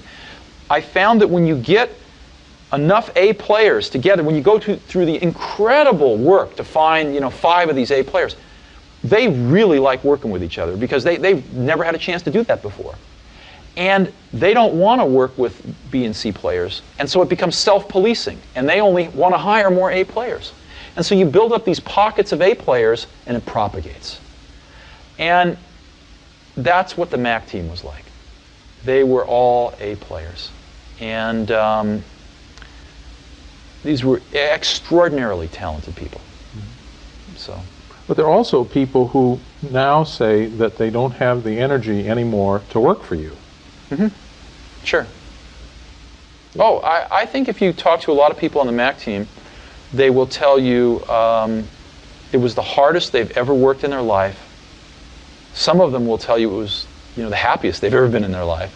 But I think all of them will tell you that it is certainly one of the most intense and cherished experiences they will ever have in their life. Mm-hmm. Yeah, they did. So, it's some of those things you are not sustainable for some people. Clay Clark is here somewhere. Where's my buddy Clay? Clay's the greatest. I met his goats today. I met his dogs. I met his chickens. I saw his compound. He's like the greatest guy. I ran from his goats, his chickens, his dogs. So this guy's like the greatest marketer you've ever seen, right? His entire life, Clay Clark, his entire life is marketing.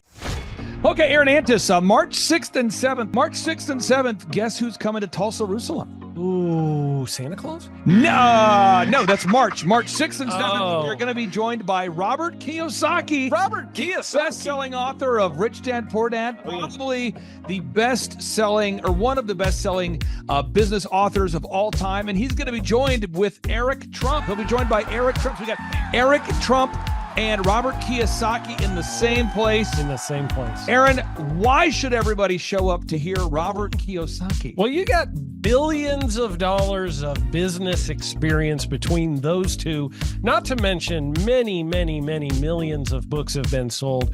Many, many millionaires have been made from the books that have been sold by Robert Kiyosaki. I happen to be one of them. I learned from the man. He was the inspiration. That book was the inspiration for me to get the entrepreneurial spirit, as many other people. Now, since you won't brag on yourself, I will. You've sold billions of dollars of houses, am I correct? That is true. And the book that kickstarted it all for you, Rich Dad, Poor Dad. Rich Dad, Poor Dad, the author, the best-selling author of Rich Dad, Poor Dad, Robert Kiyosaki, the guy that kickstarted your career. Yeah. He's going to be here. He's going to be here. I'm pumped. And now Eric Trump, people don't know this, but the Trump organization has thousands of employees. There's not 50 employees. The Trump organization, again, most people don't know this, but the Trump organization has thousands of employees. And while Donald J. Trump was the 45th president of these United States and soon to be the 47th president of these United States, he needed someone to run the companies for him. And so the man that runs the Trump organization for Donald J. Trump, as he was the 45th president of the United States and now the 47th president of the United States, is Eric Trump. And so Eric Trump is here to talk about time management, promoting from within, marketing, branding, quality control, sales systems, workflow design, workflow mapping, how to build. I mean, everything that you see, the Trump hotels, the Trump golf courses, all their products, the man who manages billions of dollars of real estate and thousands of employees is here to teach us how to do it. You are talking about one of the greatest brands on the planet from a business standpoint. Right. I mean, who else has been able to create a brand like the Trump brand? I mean, look at it. And this is the man behind the business for the last, pretty much since 2015.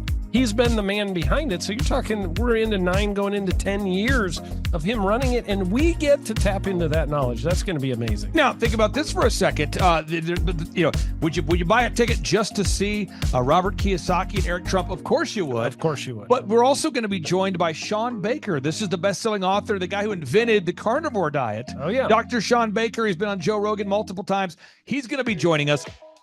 So you've got Robert Kiyosaki, the best-selling author of Rich Dad, Poor Dad, Eric Trump, Sean Baker. The lineup continues to grow, and this is how we do our tickets here at the Thrivetime Show. If you want to get a VIP ticket, you can absolutely do it. It's $500 for a VIP ticket. We've always done it that way. Now, if you want to take a general admission ticket, it's $250 or whatever price you want to pay. And the reason why I do that, and the reason why we do that is because we want to make our events affordable for everybody. I grew up without money. I totally understand what it's like to be in a tight spot. So if you want to attend, it's $250 or whatever price you want to pay. That's how I do it. And it's $500 for a VIP ticket. Now, we only have limited seating here. With the most people we've ever had in this building was for the Jim Brewer presentation. Jim Brewer came here, the legendary comedian Jim Brewer came to Tulsa, and we had 419 people that were here. 419 people. Yeah. And I thought to myself, there's no more room. I felt kind of bad that if a couple people had VIP seats in the men's restroom. No, I'm just kidding. But I thought, you know what, we should probably add on. So we're adding on what we call the upper deck, or the top shelf. So the seats are very close to the presenters, but we're actually building right now. We're adding on to the facility to make room to accommodate about another 30 attendees or more. So again, if you want to get tickets for this event, all you have to do is go to thrivetimeshow.com. Go to thrivetimeshow.com. When you go to thrivetimeshow.com, you'll go there, you'll request a ticket, boom. Or if you want to text me, if you want a little bit faster service, you say, I want you to call me right now. Just text my number. It's my cell phone number, my personal cell phone number. We'll keep that private between you, me, everybody. We'll keep that private. And anybody. Don't share that with anybody except for everybody. That's my private cell phone number. It's 918-851-0102. 918-851-0102. I know we have a lot of Spanish-speaking people that attend these conferences. And so to be bilingually sensitive, my cell phone number is 918-851-0102.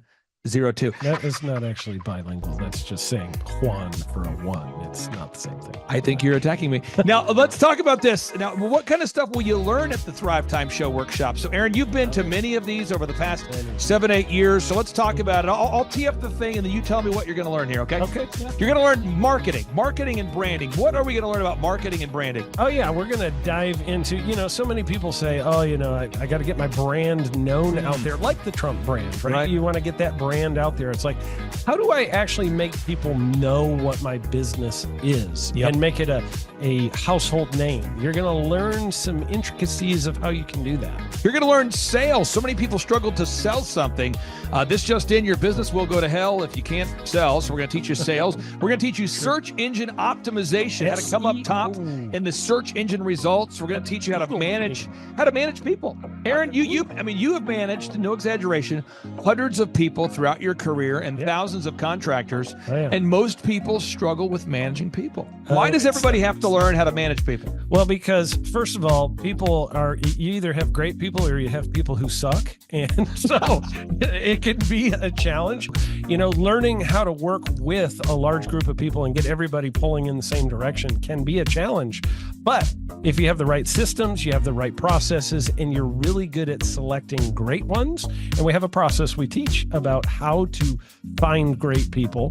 When you start with the people who have a great attitude, they're teachable, they're driven, all of those things, then you can get those people all pulling in the same direction. So we're going to teach you branding, marketing, sales, search engine optimization. We're going to teach you accounting. We're going to teach you personal finance, how to manage your finance. We're going to teach you time management. How do you manage your time? How do you get more done during a typical day? How do you build an organization if you're not organized? How do you do organization? How do you build an org chart? Everything that you need to know to start and grow a business will be taught during this 2-day interactive business workshop. Now, let me tell you how the format is set up here. And again, folks, this is a 2-day interactive 15. Think about this, folks. It's 2 days. Each day it starts at 7 a.m. and it goes until 5 p.m. So from 7 a.m. to 5 p.m., 2 days. It's a 2-day interactive workshop. The way we do it is we do a 30-minute teaching session, and then we break for 15 minutes for a question and answer session. So, Aaron, what kind of great stuff happens during that 15-minute question and answer session after every teaching session? I actually think it's the best part about the workshops, because here's what happens. I've been to lots of these things over the years. I've paid many thousands of dollars to go to them. And you go in there and they talk in vague generalities and they're constantly upselling you for something, trying to get you to buy this thing or that thing or this program or this membership. And you leave not getting your very specific questions answered about your business or your employees or what you're doing on your marketing. And what's awesome about this is we literally answer every single question that any person asks, and it's very specific to what your business is. And what we do is we allow you as the attendee to write your questions on the whiteboard. Yep. And then we literally, as you mentioned, we answer every single question on the whiteboard. And then we take a 15-minute break to stretch and to make it entertaining when you're stretching. And this is a true story. When you get up and stretch, you'll be greeted by mariachis.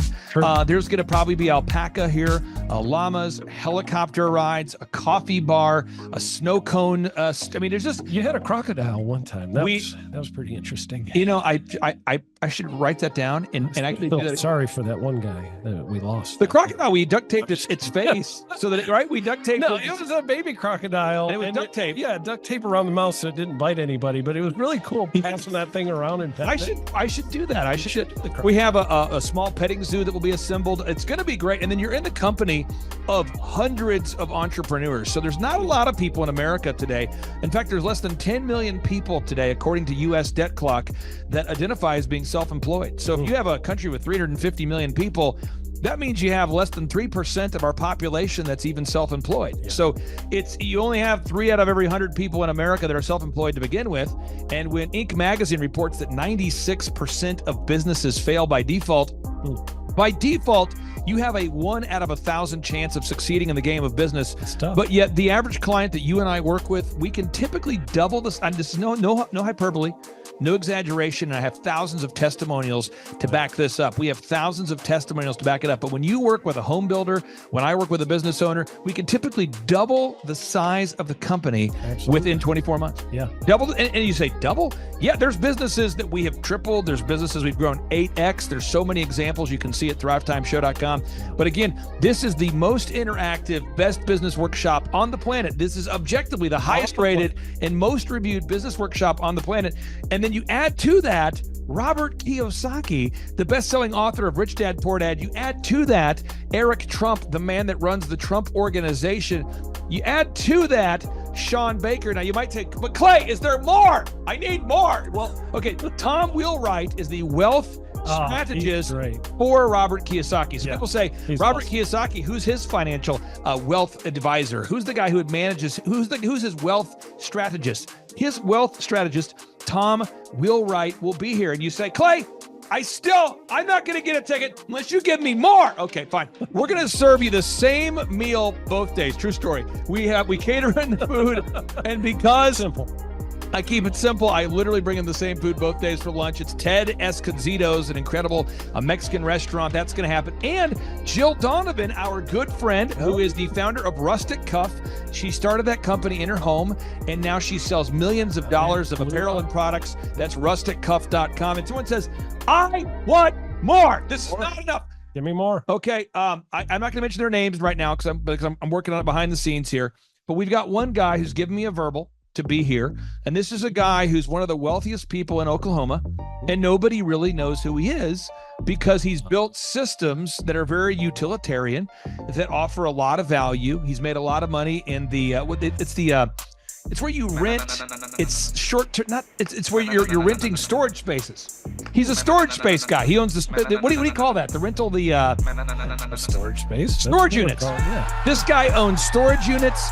He owns railroad cars. He owns a lot of assets that make money on a daily basis, but they're not like customer facing. Most people don't know who owns the mini storage facility, or most people don't know who owns the warehouse that's passively making money. Most people don't know who owns the railroad cars, but this guy, he's given me a verbal that he will be here, and we just continue to add more and more success stories. So if you're out there today and you want to change your life, you want to give yourself an incredible gift, you want a life-changing experience, you want to learn how to start and grow a company, go to thrivetimeshow.com. Go there right now, thrivetimeshow.com.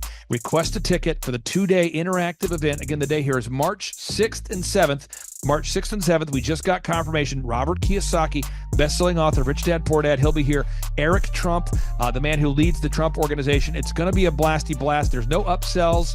Aaron, I could not be more excited about this event. I think it is incredible. And there's somebody out there right now, you're watching and you're like, but I already signed up for this incredible other program called Smoke Your Way to Thin. I think that's going to change your life. I promise you, this will be 10 times better than that. Looks like I picked the wrong week to quit smoking. Don't do the Smoke Your Way to Thin conference. That is, I've tried it. Don't do it. Yeah, chain smoking is not a viable. I mean, it is life changing. It is life changing. If you become a chain smoker, it is life changing. Not the best weight loss program, though. Right. Like, Not really. So if you're looking to have life changing results in a way that won't cause you to have a stoma, get your tickets at thrivetimeshow.com. Again, that's Aaron Antis. I'm Clay Clark, and reminding you and inviting you to come out to the 2-day interactive Thrive Time Show workshop right here in Tulsa, Oklahoma. I promise you it will be a life-changing experience. We can't wait to see you right here in Tulsa, Oklahoma.